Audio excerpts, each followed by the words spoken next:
누가복음 16장 1절에서 10절까지입니다. 우리 교독합니다. 또한 제자들에게 이르시되 어떤 부자에게 청지기가 있는데 그가 주인의 소유를 낭비한다는 말이 그 주인에게 들린지라.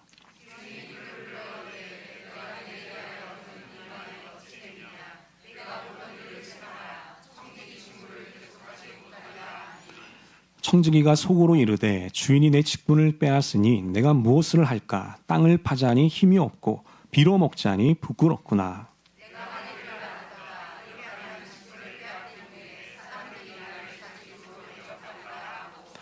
주인에게 빚진 자를 일일이 불러다가 먼저 온 자에게 이르되 내가 내 주인에게 얼마나 빚졌느냐.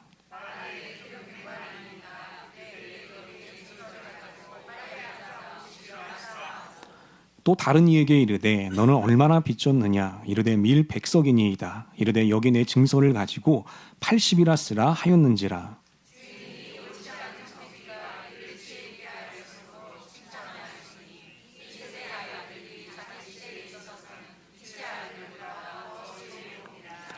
내가 너희에게 말하노니 불의의 재물로 친구를 사기라. 그리하면 그 재물이 없어질 때에 그들이 너희를 영주할 처소로 영접하리라. 지극히 작은 것에 충성된 자는 큰 것에도 충성되고 지극히 작은 것에 불의한 자는 큰 것에도 불의하니라. 아멘. 오늘은 불의한 청지기 비유의 교훈, 불의한 청지기 비유의 교훈 이 제목 가지고요. 우리 함께 말씀을 나눠보겠습니다.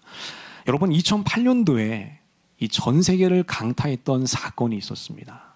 그 사건은 무엇일까요? 그것은 바로 글로벌 금융위기입니다. 미국의 대형 투자은행이죠. 리먼 브라더스라고 하는 그 은행이 있는데요.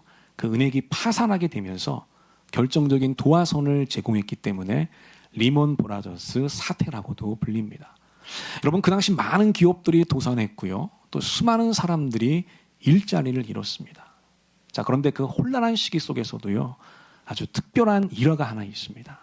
바로 이 사람에 관한 이야기입니다. 이 존 폴슨에 관한 이야기입니다. 여러분 이 존 폴슨은요. 그 당시 펀드 매니저였습니다.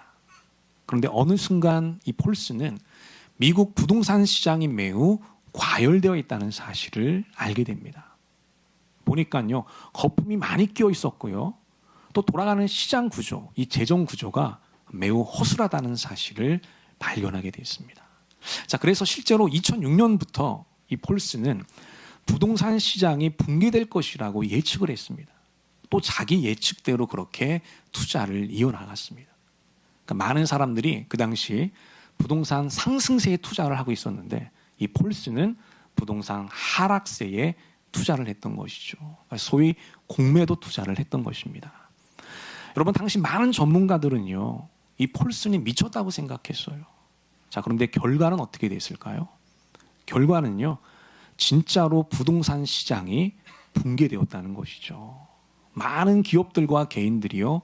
큰 손실과 손해를 보게 됐습니다. 자, 그런데 그런 혼란스러운 시기 속에서도 이 폴슨은 아주 어마어마한 수익을 거두게 되었다는 거예요. 얼마나 거두게 됐을까요? 약 200억 달러의 수익을 거두게 됐다는 겁니다. 여러분 이게 우리나라 환화로 바꾸면 약 26조 원이 됩니다. 엄청난 돈이죠. 그래서 한 해 동안 한 개인이 벌어들인 액수로는 역사상 가장 큰 수치를 기록했습니다. 기네스북에 등재가 되었어요. 많은 사람들이 손해를 봤는데 이 폴슨만큼은 큰 이득을 보았다는 것입니다. 여러분 여기서 우리는 한 가지 중요한 질문이 생깁니다. 자, 어떻게 폴슨은 성공할 수 있었던 걸까? 어떻게 그 수많은 기업들과 개인들이 손해를 보는 그 혼란 가운데서도 이렇게 막대한 이익을 취할 수가 있었던 걸까요? 여러분 그 이유는 명확합니다. 바로 이것이죠. 남들이 보지 못하는 미래를 내다봤고 미리 준비했기 때문이라는 것입니다. 여러분 다른 사람들은요. 현재의 좋은 상황에만 주목했다는 거예요. 자, 그런데 폴슨은 앞으로 다가올 미래를 예측하고 거기에 맞는 전략을 구사했다는 것이죠. 그래서 놀라운 결과를 얻게 됐다는 것입니다. 여러분 오늘 본문에 나오는 이야기도 마찬가지입니다. 오늘 본문에 나와 보면은 이 불의한 청지기 비유가 나오잖아요. 자, 여기 나오는 이 청지기는요. 말 그대로 불의한 사람이었습니다. 자, 그런데 놀랍게도 불의한 사람이었는데 주인에게 칭찬을 받았다는 거예요. 어떻게 그런 일이 일어났을까요? 선한 청지기도 아니고 불의한 청지기였는데 주인에게 인정을 받았다는 겁니다. 그 이유가 무엇일까요? 역시 폴슨과 같은 이유입니다. 그 불의한 청지기는 자기에게 도래할 그 앞날과 미래를 내다봤습니다. 그리고 매우 지혜롭게 대처했던 것이죠. 바로 그 부분을 주인이 칭찬하고 인정해 주었던 것입니다. 자, 그래서 오늘은요, 이 불의한 청지기 비유를 우리가 살펴보고자 합니다. 예수님께서 이 비유를 통해서 무엇을 강조하셨는가? 오늘 몇 가지 중요한 포인트들을 짚어보도록 하겠습니다. 우리 함께 말씀을 나눌 때에 우리 각자에게 주시는 하늘의 음성과 깨달음이 있었으면 좋겠고요. 또 우리 일상 가운데서 실천과 순종함이 있게 되었으면 좋겠습니다. 그런 은혜가 있게 되시기를 우리 주님의 이름으로 간절히 축원하겠습니다. 자, 우리 첫 번째 한번 보겠습니다. 다 같이 한번 읽어볼까요? 우리 시작. 기회는 무한하지 않습니다. 기회가 있을 때 행동해야 합니다. 그렇습니다, 여러분. 기회는 무한하지 않다는 거예요. 우리는 막연하게 생각하죠. 기회는 무한할 것이다라고 생각합니다. 하지만 기회는 스쳐 지나가는 것입니다. 기회는 잠깐 머물러 있다가 사라지는 거예요. 기회는 무한하지 않다는 거예요. 그래서 우리에게 기회가 있을 때 우리는 그 기회를 가지고 적극적으로 행동해야 한다는 것입니다. 자, 우리 본문 1절부터 한번 살펴볼까요? 우리 본문 1절 한번 보겠습니다. 다 같이 읽어볼게요. 우리 시작. 또한 제자들에게 이르시되 어떤 부자에게 청지기가 있는데 그가 주인의 소유를 낭비한다는 말이 그 주인에게 들린지라. 아멘. 여기 본문에 보면 한 청지기가 나옵니다. 근데 그 청지기가 섬겼던 주인이 나오죠. 근데 그 주인이 매우 부자였다는 겁니다. 재산이 아주 많은 사람이었어요. 그래서 그 많은 재산을 관리해 줄 재정관리인을 세웠던 거예요. 그게 오늘 나오는 이 불의한 청지기인 것이죠. 근데 어찌된 일인지요, 이 청지기는 자기의 일을 제대로 완수하지를 못했다는 겁니다. 주인의 재물을 낭비했고요, 효율적으로 재정을 운영하지 못했던 것이죠. 당연히 이 사실을 누가 알게 될까요? 주인이 알게 됩니다. 그래서 이 청지기를요, 말미를 주고 해고를 하게 됩니다. 자, 이로써 이 청지기는 매우 난처하고 이제 절망적인 상황에 빠지게 돼요. 오늘 본문에도 보면 그 절망의 고백이 들어와 있습니다. 우리 한번 3절 보겠습니다. 3절 읽어볼게요. 우리 시작. 청지기가 속으로 이르되 주인이 내 직분을 빼앗으니 내가 무엇을 할까? 땅을 파자니 힘이 없고 빌어먹자 하니 부끄럽구나. 여러분, 참 절망적인 고백이죠.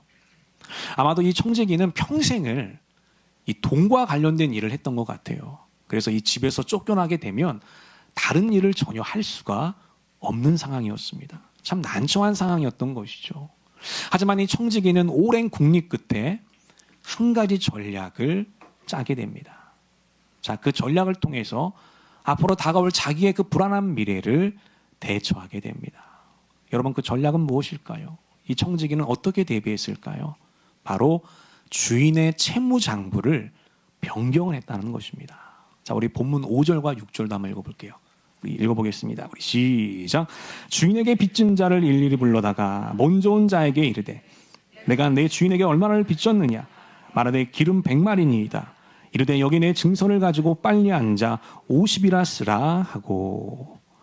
그럼 여기 보면 이 청지기의 정말 대범한 전략이 나오죠.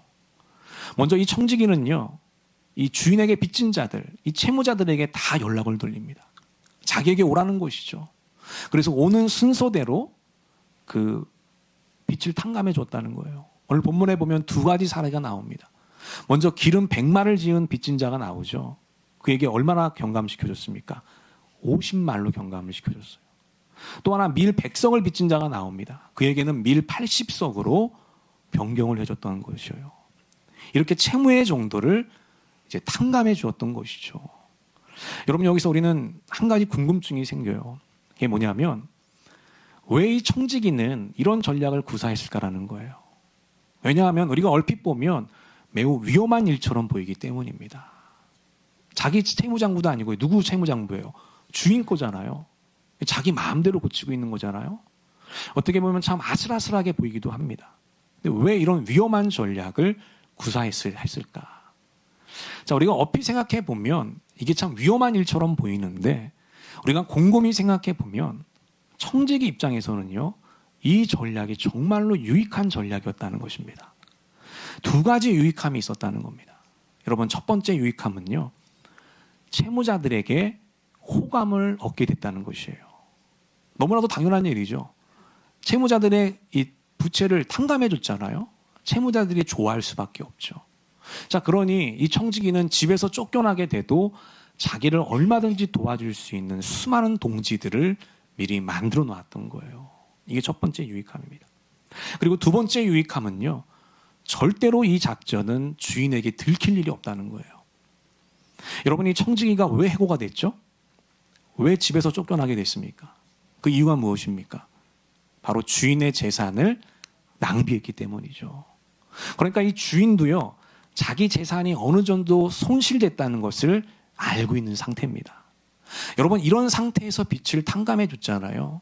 그러니까 주인 입장에서 보면 이게 해고 전에 낭비한 것인지 해고 후에 낭비한 것인지를 절대로 구분하기가 어렵습니다. 그러니까 주인에게 걸릴 위험이 없다라고 하는 거예요.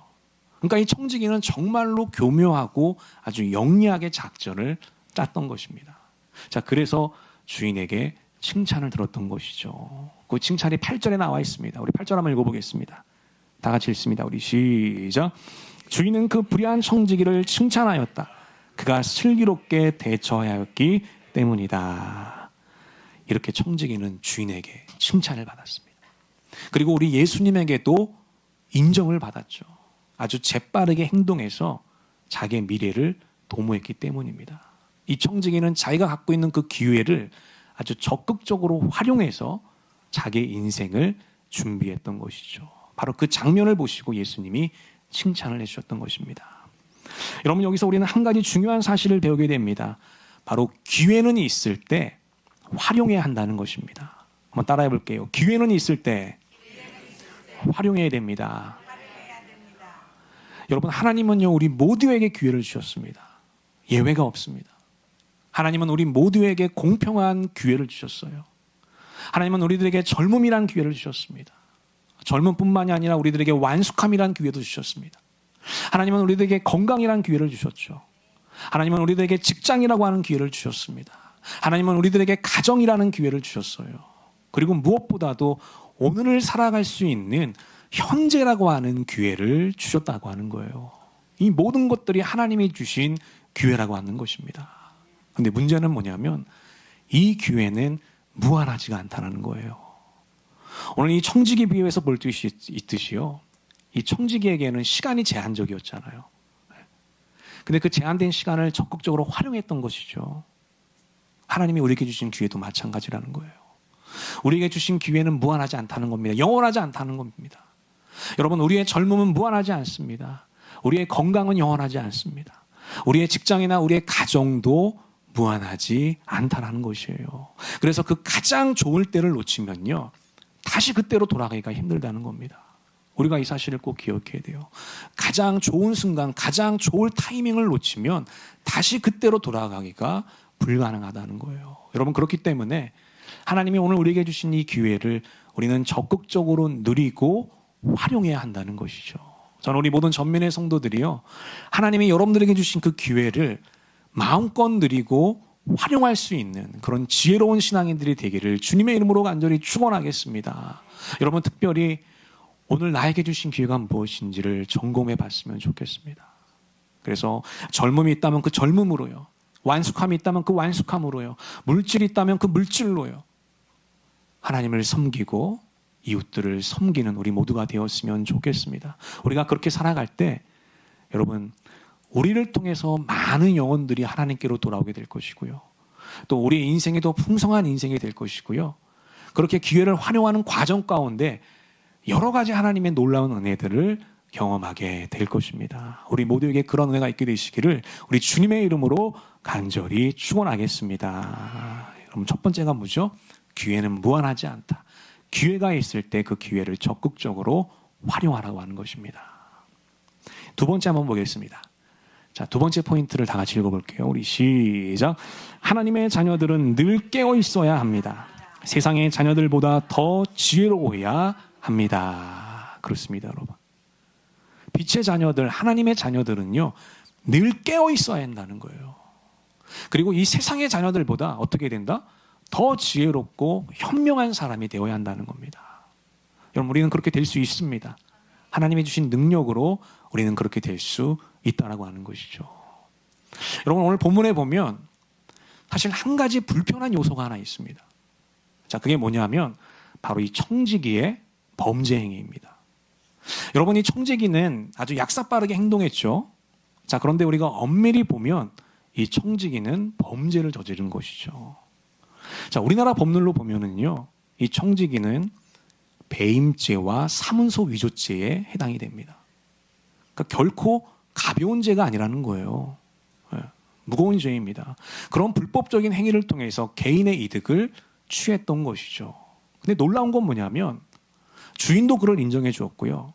무엇보다도 예수님이 그 청지기의 행동을 칭찬했다고 하는 거예요. 자, 이게 얼핏 보면 우리가 잘 이해가 안 되는 부분입니다. 왜 예수님은 그 범죄 행위를 칭찬했던 걸까? 예수님은 범죄를 옹호하셨던 걸까? 도대체 그 이유가 무엇일까? 자, 이런 의문이 든다고 하는 것이죠. 여러분, 예수님 왜 그랬던 걸까요? 자, 여기엔 바로 예수님의 숨어있는 의도가 있습니다. 그 의도는 뭐냐면 바로 하나님의 자녀들을 일깨우고 독려하기 위해서였어요. 이 잠자고 있던 하나님의 백성들, 또 예수님을 따르는 그 제자들, 그들을 깨우기 위해서 약간의 충격요법을 주셨던 것입니다. 자, 우리 본문 8절 다시 한번 보겠습니다. 다시 한번 읽어볼게요. 우리 시작. 주인은 그 불의한 청지기를 칭찬하였다. 그가 슬기롭게 대처하였기 때문이다.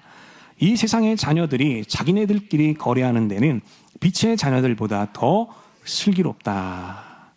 여러분, 여기 보면 예수님의 평가가 나오죠. 세상의 자녀들이 있고요, 하나님의 자녀들이 있습니다.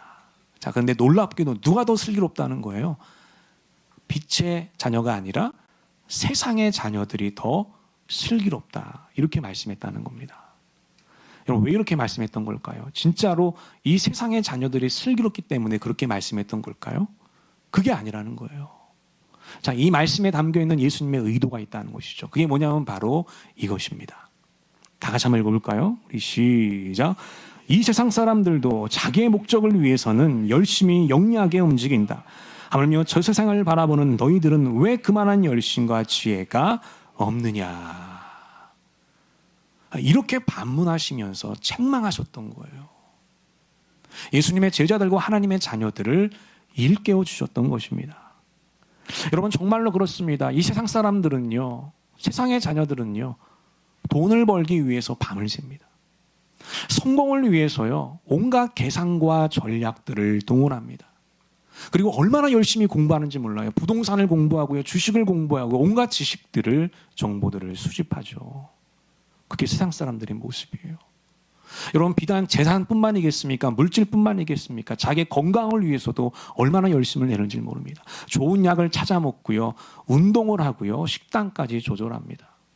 어떻게 보면 이 땅에 사는 인생은 몇십 년 살다 가는 인생인데 그 몇십 년 인생을 위해서도 그렇게 열심을 다하고 영리하게 행동한다는 것이죠. 예수님 반문하고 있는 것이에요. 하나님의 자녀들은 어떠한가? 빛의 자녀들은 어떠한가?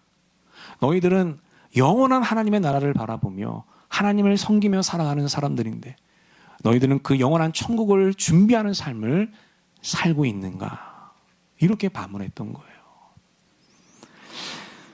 여러분, 그러면 예수님의 처방은 무엇일까요? 자, 예수님의 처방이 9절에 나와 있습니다. 우리 9절 다 같이 한번 읽어볼게요. 우리 시작. 내가 너희에게 말하노니 불의의 제물로 친구를 사겨라. 그리하면 그 제물이 없어질 때에 그들이 너희를 영주할 처소로 영접하리라. 아멘. 여기 보니까 예수님 뭐라고 말씀하고 있죠? 자, 불의한 제물로 뭘 사겨라? 친구를 사겨야 된다, 이렇게 말하고 있어요. 여러분, 여기서 이 불의한 재물이라고 하는 것은 세상의 재물을 의미하는 것이죠. 근데 이 세상의 재물은 단순히 돈을 의미하는 것이 아닙니다. 우리가 세상에서 활용할 수 있는 모든 자원들을 다 얘기하는 것이에요. 자, 그 모든 자원들을 가지고 뭘 사겨라? 친구를 사귀라는 겁니다. 여러분, 이 친구는 어떤 친구일까요? 이 친구는요, 우리가 하나님 나라에 함께 갈 친구를 얘기하는 겁니다. 그래서 불의한 재물로 친구를 사귀라고 하는 것은 이러한 뜻을 담고 있습니다.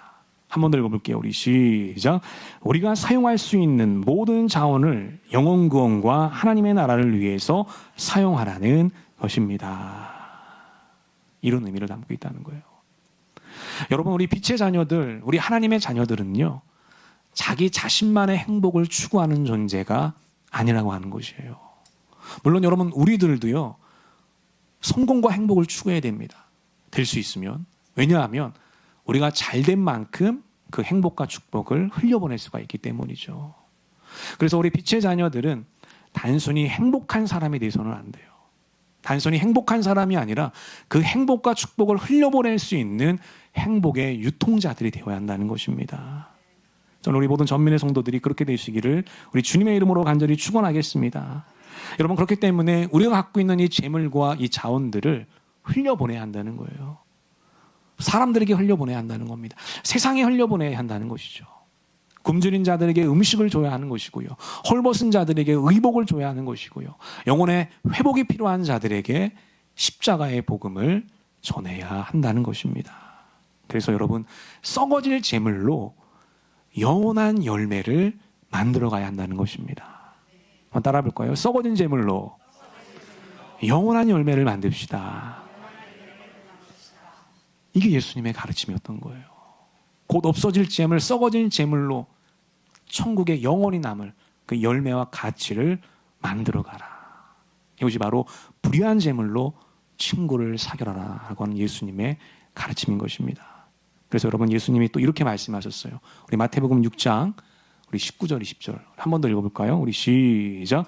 너희를 위하여 보물을 땅에 쌓아두지 말라. 거기는 좀과 동록이 해하며 도둑이 구멍을 뚫고 도둑질하느니라. 오직 너희를 위하여 보물을 하늘에 쌓아두라. 거기는 좀이나 동록이 해하지 못하며 도둑이 구멍을 뚫지도 못하고 도둑질도 못하느니라. 아멘. 여러분, 예수님 분명히 말씀하고 있죠.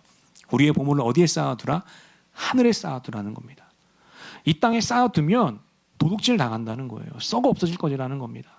그러니 도둑도 없고 썩어지지도 아니할 저 천국 하나님 나라에 너의 보물을 쌓아두라, 이렇게 말씀해 주셨어요.